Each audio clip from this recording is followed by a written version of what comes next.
ప్రకటించారు. నెల రోజులుగా తమపై వస్తున్న ఆరోపణలని పూర్తిగా వాస్తవాలని చెప్పారు. తమకు మైక్రో స్కామ్ కు ఎలాంటి సంబంధం లేదని, నేను నమ్మే హనుమాన్పై సేవాలాలపై ఒట్టేసి చెప్తున్నట్లు ఆయన వివరించారు. మంగ్లీపై ఈ ఆరోపణలన్నీ కుట్రపూరితంగానే జరుగుతున్నాయి. ఈ అసత్య ఆరోపణలతో నా కుటుంబ పరువు నష్టం కలిగింది. తమకు పోలీసుల నుండి క్లీన్ చిట్ వచ్చాక లీగల్ గా న్యాయస్థానంలో పోరాటం చేస్తాం. చట్టం ముందు వాస్తవాలన్నీ బయటపడతాయని ఆయన చెప్పారు. ఎఫ్ఐఆర్ ఫైల్ అయిన దాంట్లో మా పేర్లు నా పేరు కావచ్చు, మా అక్క పేరు కావచ్చు, ఎక్కడ కూడా మా పేర్లు లేవు. మేము ఎక్కడ తప్పు చేసినట్టు మీరు ఎక్కడైనా నిరూపించండి.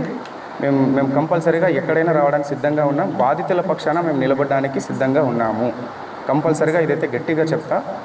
ఆ ఆంజనేయ స్వామి మీద ఒట్టేసి చెప్తున్నా. మా బంజారా కుల దైవమైనటువంటి సేవాలాల్ సాక్షిగా చెప్తున్నా. తుల్జా భవాని మా అమ్మవారు, తుల్జా భవాని అమ్మవారి పైన అమ్మవారి పైన ఒట్టేసి చెప్తున్నా.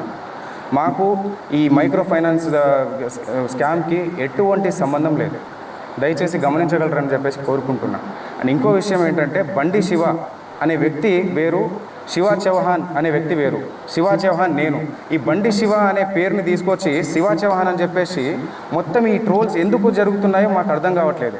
ప్రతి వీడియో పోయినా మా అక్క ఫోటో పెట్టి ఇది చేస్తున్నారు. ప్రధాన నిందితున్న నేనని చెప్పేసి వచ్చిన ఆరోపణ ఏదైతే ఉందో ఈరోజు మంగ్లీ పైన అటాక్గా మారిపోయింది. దీని వెనకాల ఎవరున్నారు ఏంటి అని చెప్పేసి వాస్తవాలు ముందు అది తెలియాల్సిన విషయం. అది డిపార్ట్మెంట్ ముందు పెడుతుంది. ప్రతి ఒక్కరిని శిక్షించాలి, బాధితులకి న్యాయం జరగాలని చెప్పేసి కోరుకుంటున్నాను.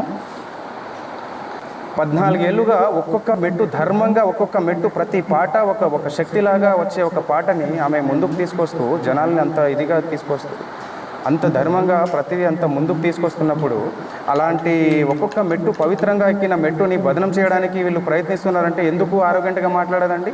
నా ఏ తప్పు లేదు, నా తప్పు లేదని చెప్పేసి ఎందుకు చెప్పకుండా ఉంటుంది? ఆమె సైలెంట్గా ఎందుకు ఉండాలి?